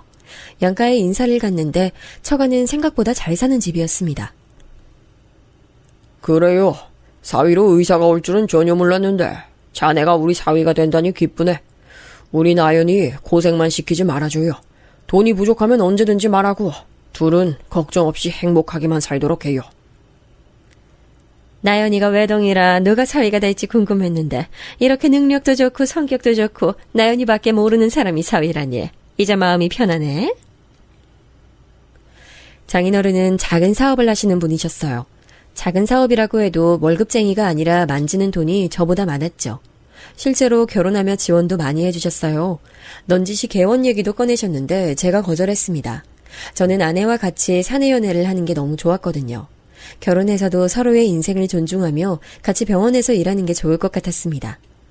실제로 저는 아내와 연애를 시작하고 직업 만족도가 굉장히 높아졌거든요. 아무리 일이 힘들어도 잠깐 짬을 내서 아내를 볼 수 있어 얼마나 행복했는지 몰라요. 이렇게 제 인생에 많은 영향을 끼친 아내가 너무 사랑스러웠어요. 그리고 아내도 우리 집에 인사하러 왔는데 어머니도 당연히 좋아하셨습니다. 며느리 둘 다 간호사라니 내가 무슨 복을 받았어. 아이고 기쁘네. 우리 아들하고 결혼해줘서 너무 고마워요. 내가 가진 게 없어 줄 수 있는 것도 없는데. 아유 아니에요 어머니. 재훈씨 낳아주신 것만으로도 저는 받은 게 많아요. 어머니 어디 몸이 편찮으시면 꼭 얘기해주세요. 재훈씨 바쁘면 저라도 달려갈게요. 얼굴도 예쁜데 마음씨까지 이렇게 예쁘네. 재훈이가 열심히 살더니 결국 이렇게 복을 받아. 둘이 우리 결혼식에서 처음 봤다니까 그것도 진짜 신기하다. 인연이라는 게 이런 식으로 이어지나 봐. 안 그래 여보? 뭐 그렇지. 나연이랑 고등학교 때 처음 봤는데 이런 식으로 엮일 줄은 전혀 몰랐어. 이것도 인연이라면 인연이네. 그치 나연아? 그러니까 나도 이렇게 미정이랑 인연이 이어질 줄은 몰랐어. 이제 친구에서 가족이 된 거잖아. 나 너무 기뻐. 친구 사이라니. 내가 더 기쁘다. 이런 사연이 있을 줄은 몰랐어. 친구 사이니까 서로 말 편하게 해. 난 신경 쓰지 말고. 아내와 저는 처가의 도움으로 고급 아파트에서 신혼생활을 시작했습니다. 결혼식장도 고급 호텔로 정했고 실제로 하객도 굉장히 많이 왔어요. 예물과 예단은 생략하고 싶었는데 처가에서 한 번 하는 결혼이니 마음껏 하라 하셨죠. 제가 아무리 의사여도 워낙 어머니에게 들어가는 돈도 많았고 형 결혼 때 쓴 돈이 있어서 여유롭진 않았거든요. 그 사정을 듣더니 장인어른은 제가 그동안 고생 많았다며 본인이 많이 지원해 주셨습니다. 신혼여행도 형과 형수는 제주도로 다녀왔는데 저와 아내는 하와이와 유럽을 다녀왔어요. 아내가 워낙 어릴 때부터 해외 생활을 많이 해서 저를 데리고 다녔습니다. 저는 공부밖에 몰랐던 사람이라 해외여행 자체가 처음이었거든요. 아내는 여유로운 집안 사정 덕분에 해외에서 유학도 했더라고요. 저는 이런 아내가 너무 좋았습니다. 배울 점이 많은 사람이라 결혼하길 잘했다고 생각했죠. 아내와 저는 부부 사이에 문제가 전혀 없었어요. 그런데 제가 형수가 약간 이상하다고 생각하게 된 계기가 있습니다. 그날은 신혼여행에 다녀오고 집들이를 하게 됐습니다. 처가 식구들은 이미 초대했고 우리 집 식구들을 초대한 날이었어요. 어머니, 이거 명품 가방이에요. 저희가 여행하면서 면세점에서 가방 봤는데 너무 예쁘더라고요. 도저히 지나칠 수가 없어서 사게 됐어요. 어머님 드시면 너무 잘 어울릴 것 같아서요. 어머, 아유 뭐 이런 걸 다 주고 그래. 난 너희가 무사히 다녀온 것만으로도 좋아. 아유, 고마워. 아껴서 잘 들고 다닐게. 이렇게 훈훈하게 선물 증정식을 마치고 거실에서 과일을 먹고 있었습니다. 형하고 어머니와 얘기하느라 시간 가는 줄 몰랐어요. 그런데 어느새 정신 차리니 아내와 형수가 없더라고요. 곧 어머니가 가실 시간이라 저는 집안에서 형수와 아내를 찾아다녔습니다. 그런데 안방에서 형수와 아내의 대화 소리가 들렸어요. 나연아, 나 진짜 너무 속상해. 나도 어머니한테 명품 가방 사주고 싶지. 그런데 우리 사정이 어려워서 가방이 뭐야? 지갑도 못 사줬어. 그런데 너가 그렇게 어머니한테 가방을 주면 내가 뭐가 돼? 아, 미안해. 나 미정이 네가 그런 생각을 할 줄은 몰랐어. 다음부턴 너 없을 때 어머니 선물 주도록 할게. 너 기분 나쁘라고 한 행동은 절대 아니야. 우리는 서방님 돈으로 겨우 주공 아파트 작은 평수에서 시작하는데 넌 이런 고급 아파트에서 살고 진짜 이런 거 보면 결국 돈이다야. 너는 부모 잘 만나서 행복하지? 나는 언제 돌아가실지 모르는 엄마밖에 없잖아. 에이, 아니야, 미정아. 왜 그렇게 생각해? 아주버님도 가게 하시면서 돈 많이 버시잖아. 행복이 별거야? 너무 기분 상해하지 말고 행복하게 지내자. 나도 너 더 신경 쓸게. 밖에서 문고리를 잡고 저 대화를 듣는데 기분이 이상했어요. 대놓고 아내에게 부모 잘 만나서 좋겠다는 소리를 하는 형수를 보니 제가 알던 사람이 아닌 기분이었습니다. 실제로 형수의 어머니가 아프셔서 우리 병원에 곧 입원할 예정이었거든요. 마침 우연히 그 병동이 제가 일하던 병동이기도 했고요. 아무튼 아무렇지 않게 들어가서 곧 어머니가 가신다고 얘기하고 그날은 그렇게 마무리가 됐습니다. 저는 속으로 의아하다고 생각했지만 그냥 그렇게 얘기가 끝날 줄 알았어요. 하지만 그것은 제 착각이었습니다. 오히려 시간이 지날수록 형수는 아내에게 대놓고 불만 아닌 불만을 표출하기 시작했어요. 그리고 그건 아이를 낳고 더 심해졌습니다. 형수가 결혼하고 아이를 좀 늦게 가지긴 했어요. 형 부부는 결혼하고 바로 아이를 낳고 싶어 했죠. 그런데 듣기론 형수 몸 상태가 그리 좋지 않다 하더라고요. 병원에서 검사도 받고 그러더니 자연 임신은 불가하다고 소리를 들었다고 합니다. 그래서 시험관을 통해 아이를 가지게 됐어요. 옆에서 보며 형수가 고생을 많이 한 걸 저도 알았어요. 그래서 아이를 가졌다고 했을 때 얼마나 기뻤는지 모릅니다. 반대로 우리 부부에게 아이는 빨리 찾아왔어요. 원래도 아이가 생기면 바로 낳자고 했는데 생각보다 바로 생겼어요. 그런데 아이가 생기자 아내가 조금 곤란해하는 모습이 보이더라고요. 미정이가 시험관을 몇 번이나 하고 아이가 생겼잖아. 근데 우리는 바로 자연임신이라 조금 눈치 보여. 그쪽 사정은 안타깝지만 그래도 아이를 가졌으니까 눈치 볼 건 없어. 우리가 한 달 차이지만 더 늦게 생기기도 했으니까 순서도 괜찮잖아. 아이 가지는 걸로 미정이가 마음고생을 많이 해서 우리 아이 생긴 거 조금 늦게 말하자. 내가 조심스러워서 그래. 아내 말대로 우리 부부는 아이가 생기고 안정기에 들어간 후에 말하게 됐어요. 형수는 안 그래도 원래 예민한 구석이 많았는데 임신 이후로는 더욱 심해졌거든요. 만약 아내의 임신 사실을 알면 예민함이 폭발할까 두려웠죠. 그리고 중반기에 들어가고 우리 부부도 조심스럽게 임신을 알렸습니다. 그런데 형수 표정이 너무 안 좋았어요. 급기야 갑자기 눈물을 보이더라고요. 자연 임신이라니 부럽다. 나연아, 진짜 근데 좀 너무하네. 우리가 그렇게 병원 다니면서 고생하는 거 봤으면 시기를 미룰 수도 있었잖아. 형수님, 그게 무슨 말씀이세요? 아이 갖는 시기를 일부러 미룰 수는 없죠. 저는 오히려 같이 생겨서 다행이라고 생각했어요. 같이 키우면 되잖아요. 제가 임신해서 그런가 예민해서 그렇게 생각할 수 있는데 기분이 좋진 않아요. 저 오늘은 이만 일어날게요.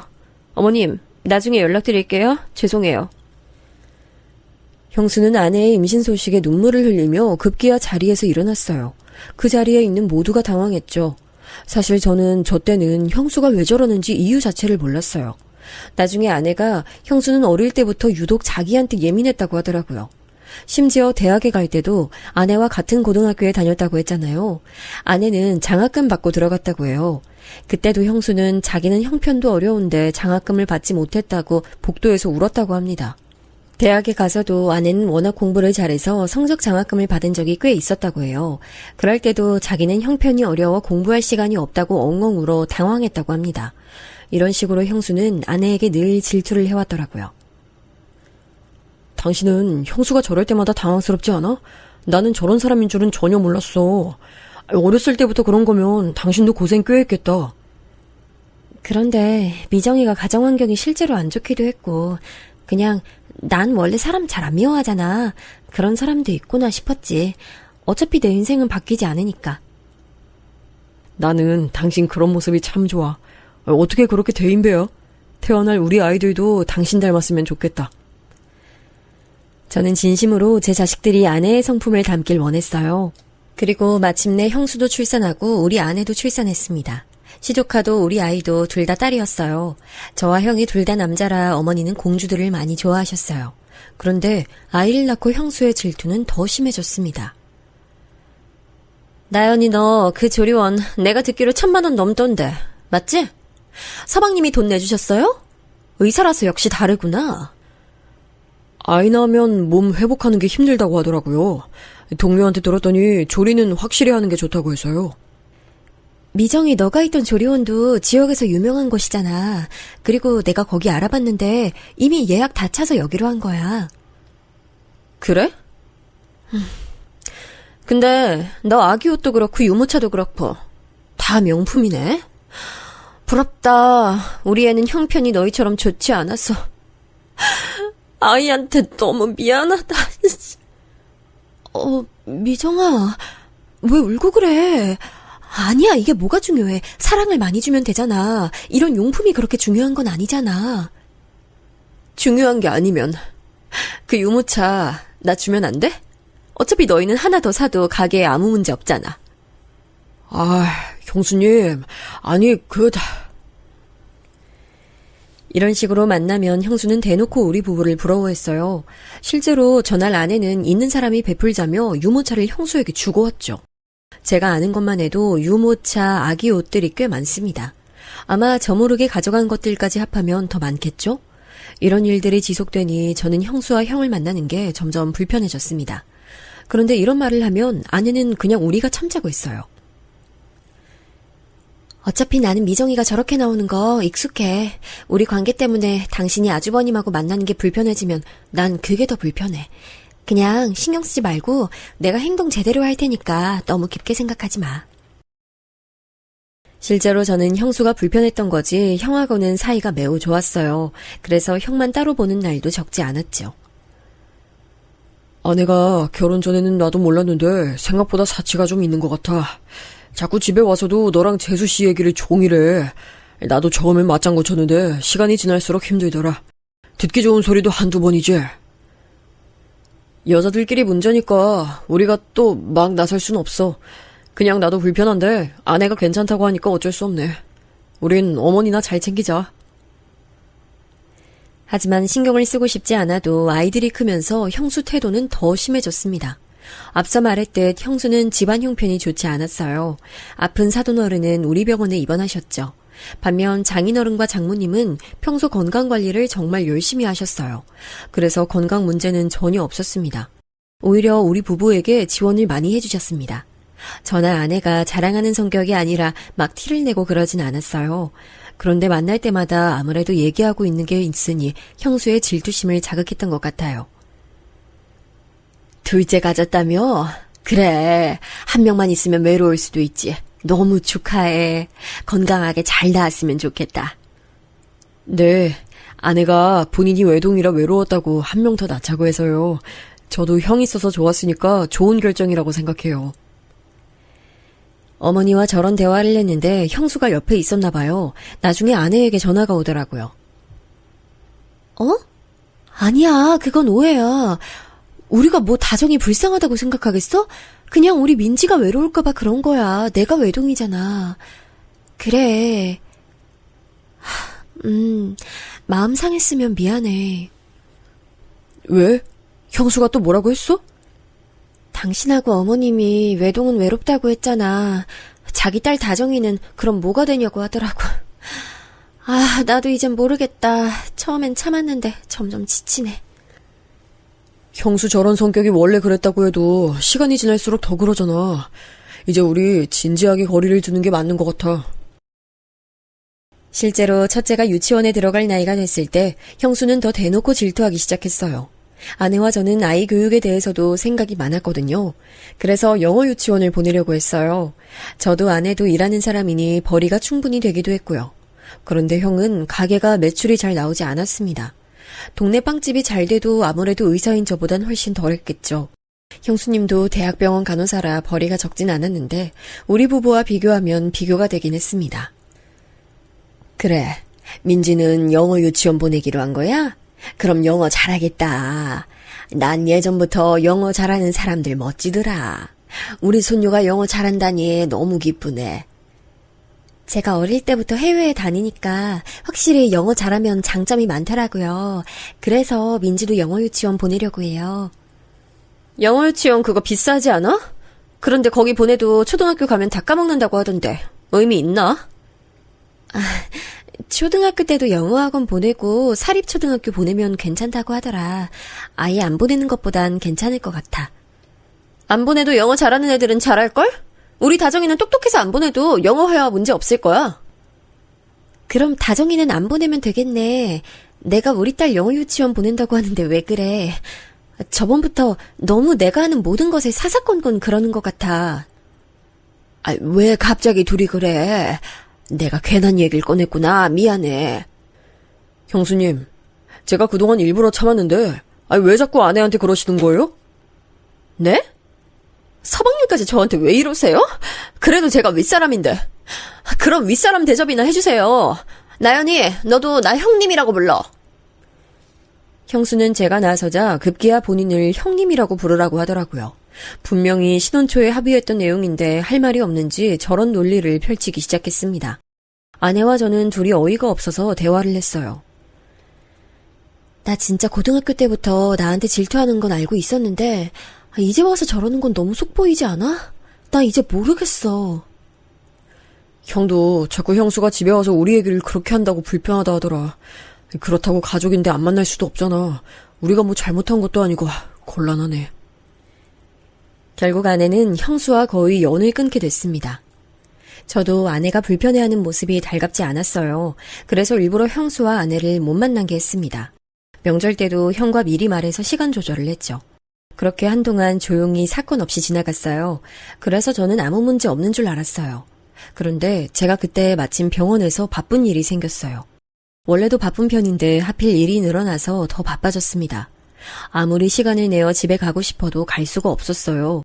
연락도 하루에 겨우 시간을 내어 아내에게 하기도 했죠. 같은 병원에서 일해도 저도 바쁘고 아내도 스케줄 근무라 자주 볼 수는 없었어요. 실제로 아내가 그때는 중간에 둘째 임신으로 인해 쉬기도 했죠. 그런데 어느 날부터 아내 분위기가 이상해졌습니다. 제가 집에 오면 예전엔 환한 웃음으로 반겨줬어요. 그런데 언제부턴 제 얼굴을 보지도 않더라고요. 눈도 마주치지 않았어요. 자기야, 뭐 나한테 화난 거 있어? 있으면 말해줘. 내가 요즘 일이 바빠서 자기한테 신경 쓰지 못해서 너무 미안해. 아니야. 그런데 당신 어제 혹시 어디 갔어? 나한테 병원이라 했잖아. 어제? 나 어제 병원에서 종일 수술했지? 왜? 아니야. 이런 식의 대화가 점점 늘어갔어요. 저는 그런데 아내에게 거짓말한 게 전혀 없거든요. 정말로 숨기는 게 전혀 없었습니다. 그런데 저런 식으로 의심이 늘어나니 어느 순간부터는 기분이 나빠지기 시작했죠. 향수는 나도 모르겠어. 내가 미쳤다고 다른 사람 향수를 내 옷에 뿌려? 옷이 바뀔 수도 있잖아. 도대체 왜 자꾸 이런 의심을 하는 거야? 당신답지 않아. 무슨 옷이 바뀌어. 말이 되는 소리를 내. 당신 그거 변명이야. 내가 뻔히 집에서 옷 세탁하는데 갑자기 여자 향수 향이 나잖아. 그러니까 나는 정말 모르는 문제라니까. 누가 몰래 와서 향수를 뿌렸나 봐. 나도 내가 말하면서 웃겨. 그런데 그게 아니면 말이 안 돼. 당신 일할 때 누가 와서 일부러 여자 향수를 뿌렸다고? 진짜 이제 말까지 지어내니? 아내의 의심이 늘어나면서 확실히 부부싸움의 빈도도 잦아졌어요. 저는 일하느라 바빴던 건데 너무 억울하더라고요. 일하면서 여유가 없으니 아내의 기분을 풀어주는 것도 힘들었습니다. 그렇게 아내와의 관계가 소원해지며 서로 대화도 덜하기 시작했어요. 확실히 대화를 덜하니 오해가 더 생기는 기분이 들었습니다. 어느 순간 저도 문제를 인지하기 시작했어요. 그래서 아내와 대화로 풀고 싶었습니다.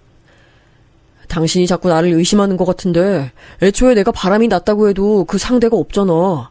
나도 당신이 의심하는 거 싫어서 해명하고 싶은데, 해명할 게 없어. 나도 그래서 답답해. 아니야, 됐어. 그만 말하자. 내가 오해한 것 같아. 당신 말대로 정황만 있고 의심 가는 상대도 없어. 상황이 정말 제가 바람이 났다고 생각하면 그럴 수밖에 없게 일어나더라고요. 저도 모르는 사이에 제 옷에 여자 향수가 뿌려져 있다거나 립스틱 자국이 있다거나 그런 일이요. 저는 제가 한 짓이 아니라 신경 쓰지 않았는데 오히려 그 무심함이 아내의 의심을 자극할 줄은 몰랐습니다. 그리고 시간이 흘러 이 일은 자연스럽게 언급되지 않았어요. 상대가 없으니 의심할 수도 없었죠. 그러다 아내는 둘째가 유치원에 가며 복직하게 됐습니다. 같이 병원에서 일하며 맞는 시간엔 밥도 먹고 퇴근 시간이 맞으면 집에 같이 가기도 했죠. 그렇게 다시 사이가 좋아지나 싶었습니다. 그런데 그러다 제 밑으로 신입 의사 한 명이 들어왔어요. 원래 신규면 선배가 챙겨주는 게 당연하잖아요. 제 직속이기도 하고 그래서 이제껏 제가 했던 것처럼 챙겨주고 있었어요. 그러면서 아내에게 소개하기도 했죠. 아, 안녕하세요. 이번에 새로 오신 분이라고 말씀 많이 들었어요. 네, 안녕하세요. 저도 얘기 많이 들었어요. 서로 안면도 트일 정도로 저는 당당했습니다. 그리고 제 성격이 남들보다 세심하거나 그러지도 않아요. 절대 의심이 될 만한 짓은 하지 않았습니다. 그냥 회식 자리가 있으면 그 친구 택시를 태워주고 그러긴 했어요. 하지만 딱 사회생활 정도였지 거기서 더 나가거나 하지 않았습니다. 같은 병동에서 일하니 근무 시간이 겹치면 커피를 사주기도 했죠. 그냥 딱 직장 선후배 관계였습니다. 알고 봤더니 신입이 아내와 같은 고등학교를 나왔더라고요. 세상이 정말 좁다는 생각이 들었죠. 같은 동문이라는 소리를 듣고 더 조심했어요. 그러던 어느 날 퇴근 전에 신입에게 전화가 걸려왔습니다. 전화를 다시 했더니 받지 않더라고요. 그냥 무시하고 집에 가려고 했는데 문자로 주소 하나가 찍혀 있었어요. 선배님, 여기로 와주세요. 딱 저 메시지를 받고 사실 가지 않으려고 했습니다. 왜냐하면 주소를 찍어봤더니 모텔이었어요. 아무런 이유도 모르고 모텔로 갈 순 없었습니다. 그래서 그냥 집 주소를 찍고 가려고 했는데 다시 신입에게 전화가 왔어요. 무슨 일 있어? 나 지금 집 가려고. 도움 필요하면 다른 선배한테 부탁해봐. 그런데 신입은 아무 말도 하지 않았어요. 말을 안 하니 저도 할 말이 없어서 전화를 그냥 끊었습니다. 그런데 문자로 자꾸 와달라는 말을 했어요. 선배님, 한 번만 와주시면 안 될까요? 제가 지금 몸이 너무 아파서 그래요. 그 문자를 보고 저는 어차피 병원에서 3분 거리밖에 되지 않으니 가서 경찰을 부르려고 했어요. 아프면 그냥 우리 병원으로 다시 데려오려고 했죠. 그래서 모텔로 차를 돌렸습니다. 그리고 저는 그 결정을 아직까지 후회하고 있어요. 제가 왜 그랬을까요? 그러면 안 되는 일이었어요. 만약 제가 시간을 돌릴 수 있으면 저때로 돌리고 싶습니다. 갔더니 신입이 침대 위에 쓰러져 있었어요. 가서 깨웠는데 일어나질 않더라고요. 그런데 단순히 졸려서 자는 것도 아니고 술에 취한 것도 아니었어요. 딱 봤더니 수면제를 먹은 것 같았습니다. 그래서 혹시 무슨 일이 일어날 수도 있으니 신입을 업고 모텔을 나왔어요. 병원으로 가서 신입을 내려놓고 저는 집에 갔습니다. 가서 아내와 두 딸과 같이 저녁도 먹었어요. 신입은 다른 동료에게 말하고 나왔으니 문제가 없을 거라 생각했죠. 그런데 정확히 2일 후 사건이 터졌습니다. 제가 모텔에 가는 모습과 신입을 깨우느라 몸을 흔드는 모습, 그리고 마지막으로 업으려고 몸에 손을 대는 모습이 다 사진으로 병원에 뿌려졌어요. 복도에 가득한 사진을 보고 저는 제 사진이 아닌 줄 알았습니다. 선배님, 이게 뭐죠? 저 지금 너무 당황스러운데요? 그건 내가 할 말인데? 아니, 도대체 이거 누가 그런 거야? 아니, 사진을 찍어서 뿌린 것도 그런 건데 선배님이 왜 저기로 오셨어요? 그게 무슨 소리야? 너가 나한테 와달라고 했잖아. 네? 저 처음 듣는 얘긴데요? 그냥 학교 선배랑 술 마시고 잔 거였어요. 일어났더니 병원이라 저야말로 놀랐다고요.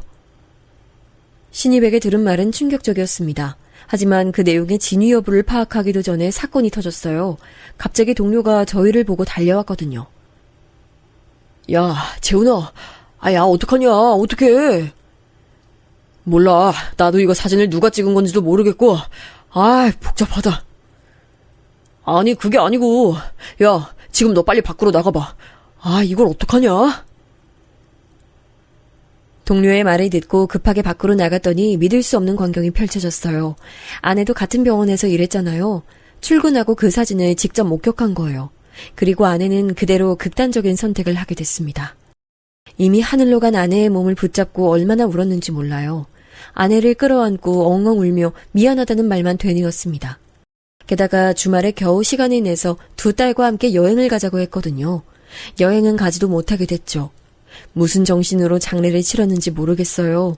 어머니를 붙잡고 울고 형을 붙잡고 울었습니다. 딸들도 엄마를 잃었으니 제정신이 아니었어요. 한동안 아내를 떠나보내고 저는 술이 아니면 잠들 수 없었습니다. 집이 이게 뭐니? 엄마도 너무 속상하다. 민지랑 윤지 학교는 제대로 가고 있어? 엄마가 집안일 할 테니까 너는 너 몸 좀 챙겨. 나연이한테 너무 미안해요. 아휴, 누가 그런 짓을 해서. 사돈도 또 쓰러지셨대. 실제로 장모님은 장례식장에서 쓰러지셨어요. 제가 블랙박스와 그날 근무표까지 보여드리며 억울함을 주장했거든요. 그래서 다행히 바람이라는 헛소문은 잠재워졌습니다. 하지만 아무리 헛소문이 없어져도 아내는 살아 돌아오지 않았죠. 아내가 없다는 사실은 저를 너무 괴롭게 만들었습니다. 입맛이 없어 밥도 들어가지 않았어요. 살은 점점 빠지고 사람이 사람 같지 않았습니다. 그렇게 몇 주의 시간이 지나고 형이 저를 불렀어요. 그리고 충격적인 소식을 듣게 됐습니다. 형이 부른 자리에 나갔더니 신입까지 같이 있더라고요. 둘이 왜 같이 있는지 궁금했지만 그때는 제정신이 아니라 그냥 앉았습니다. 둘은 계속 제 눈치를 보더니 말을 꺼냈어요. 재훈아, 놀라지 말고 잘 들어. 내가 대신 미안하다. 너 그 헛소문 네 형수가 낸 거야. 제가 나연 선배 그렇게 돌아가시고 곰곰이 생각했는데 아무리 생각해도 미정 선배가 의심됐어요. 저도 너무 억울하기도 했고 그래서 알아봤는데 이거 미정 선배 짓이에요. 지금 그게 무슨 말이야? 똑바로 알아듣게 얘기해. 저 그날 미정 선배랑 오랜만에 만나서 저녁 먹었거든요. 원래도 뭐 나연 선배나 미정 선배 만나서 밥 많이 먹으니까 아무런 의심이 없었죠. 그런데 중간부터 기억이 없어요. 수면제를 제가 마시던 술에 탄 것 같아요. 그리고 집에서 카메라를 발견했어. 우리 집엔 이런 카메라가 없거든. 아무리 봐도 이건 네 형수가 꾸민 일이야.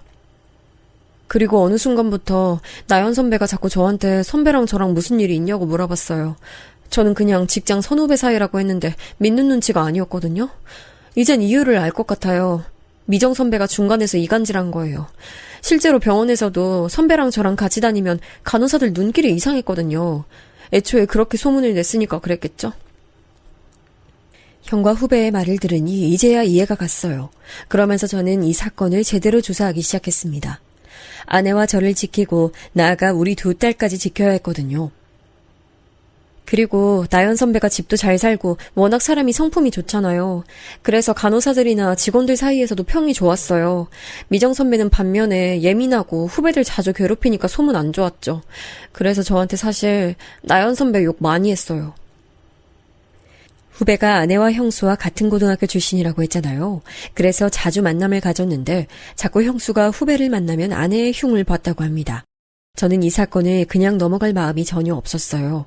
아내가 어떤 심정으로 극단적인 선택을 했던 건지 생각하니 피가 거꾸로 쏟는 기분이었습니다. 그래서 경찰서도 찾아갔어요.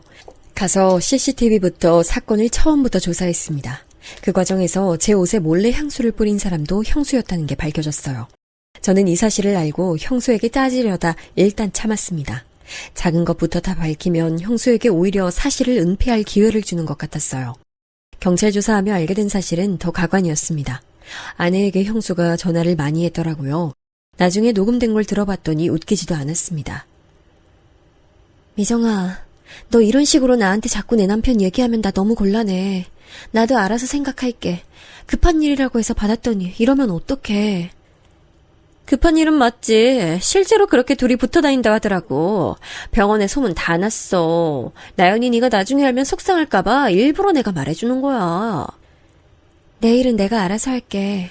그리고 바람이면 내가 해결할게. 제발 가만히 있어. 아내는 형수의 전화를 받고 많이 괴로워하는 게 느껴졌어요. 나중에 후배한테 들은 바로는 원래 학창시절부터 형수의 자격지심이 유명했다고 하더라고요. 그래서 저는 두 분이 형님 동서로 만났다고 해서 얼마나 놀랐는지 몰라요. 나연 선배한테 질투해서 막 뒤에서 욕하고 다니기도 했거든요. 이 얘기를 다 듣고 나니 저는 분노가 차올랐습니다. 절대 그냥 넘어갈 마음이 없었죠. 장인어른과 장모님을 찾아가 모든 사실을 내뱉었어요. 장인어른은 뒤집어지셨습니다. 나는 끝까지 갈 거야. 내 딸 죽인 사람 그냥 놔둘 순 없어. 저도 끝까지 갈 겁니다. 형하고 이미 얘기 끝났어요. 이혼은 당연하고 그 이상의 복수를 할 거예요. 실제로 형은 이미 형수에게 질릴 대로 질린 상태였습니다. 형수가 집에 오면 그렇게 비교를 했다고 해요.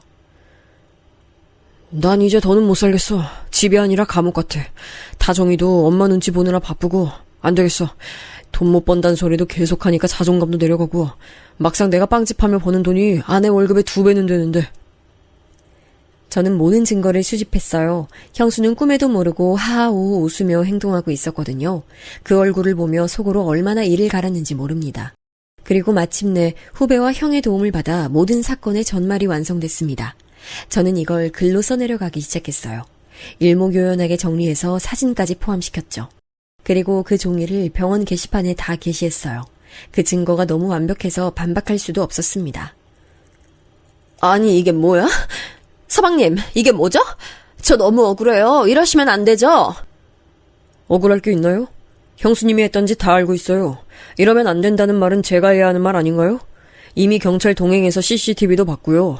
증인이 얼마나 많은지 아세요? 모텔 주인부터 시작해서 증거가 한두 개가 아니야, 이 사람아! 말하다 보니 저도 복받쳐 오르기 시작했습니다. 억울하게 죽은 아내가 너무 불쌍했어요. 나연이는 아무것도 모르고 죽었는데 당신이 뭐가 억울해? 그 자격지심 때문에 사람을 죽여? 아무 사이도 아닌데 왜 지어내서 사람을 죽여? 바람? 당신이 수면제 가져가서 술에 탄 거 다 찍혔어. 발뺌하지 마! 실제로 그 장면은 다 사진으로 게시되어 있었어요. 형수가 간호사라 수면제를 구하는 것도 쉬웠거든요. 선배, 정말 너무하세요. 저는 선배가 저한테 수면제를 먹일 줄도 몰랐고 이런 일을 꾸밀 거라는 것도 몰랐어요. 아무리 그래도 고등학교 후배인 저를 이용해서 나연 선배를 죽음까지 몰고 가시면 안 됐죠. 너무 부러웠어. 나연이 인생이 너무 부러워서 견딜 수가 없었어. 난 가지지 못한 걸 다 가지고 있잖아. 돈 많은 부모, 자상하고 돈 잘 버는 남편, 똑똑하고 예쁜 아이들까지. 그냥 처음엔 장난이었어. 나연이가 괴로워하는 모습을 보는 게 좋았어. 이런 일이 일어날 줄은 나도 몰랐어. 웃기지 마. 나는 이거 절대 그냥 넘어갈 생각 없어. 당신 경찰에 고소했고 사기죄, 횡령죄 죗값이나 받아. 참고로 형도 이혼한다니까 이혼 소송까지 각오해. 그래서 실제로 형수는 재판 끝에 감옥에 가게 됐습니다. 낙인이 찍혀 당연히 병원에서 다시 일할 순 없을 거예요. 조카는 형이 키우기로 했어요. 재산 분할할 때도 형의 기여도가 커서 양육권을 포함해서 형은 잃을 게 없었습니다. 형수는 아픈 어머니가 병원에 있다고 했잖아요. 그 병원비도 형이 대신 내고 있더라고요. 이제 이혼했고 남이니까 신경 쓰지 않아도 되니 형은 오히려 홀가분하다고 했습니다. 감옥에 간 형수를 보고 이제 조금 마음이 괜찮아졌어요. 물론 진실을 모르고 세상을 떠난 아내를 생각하면 많이 아픕니다. 하늘에서라도 이 사건의 진실을 알면 얼마나 좋을까요? 저는 살면서 바람 피울 생각을 한 적이 없어요. 억울함에 한동안 잠도 자지 못했습니다. 그래도 직장부터 주변인까지 다 사실이 까발려졌으니 통쾌하기도 해요. 그 비싼 병원비 감옥에서 혼자 경제적 수입 없이 해결할 수 있을까요? 절대 못한다고 생각해요. 자격지심과 열등감에 사람을 죽음으로 몰고 갔으니 그 대가는 치러야죠. 내가 진짜 너무 잘못했어. 다시는 그러지 않을게. 서방님 죄송해요. 제가 잘못했어요. 한 번만 다시 생각해주세요. 제발요. 여보, 내가 미안해. 나한테 미안하다고 할 게 아니고 하늘에 있는 나연이한테 미안하다고 하세요. 나는 당신 죽을 때까지 용서 못하니까 그렇게 하라. 나도 당신하고는 더는 못 살아. 이제 당신이라는 사람한테 질릴 대로 질렸어. 감옥 가서 죗값 달게 받아. 이렇게 사건은 끝났습니다. 이 과정이 길고 또 길었어요. 중간에 너무 억울해서 머리가 빠지기도 했고 서러움에 목 놓아 운 날도 정말 많아요. 그래도 지금은 어느 정도는 마음이 괜찮아져서 두 딸과 아내 얘기도 많이 하고 있습니다. 아내가 하늘에서는 부디 속상함 없이 잘 살길 진심으로 바라요. 제 사연 들어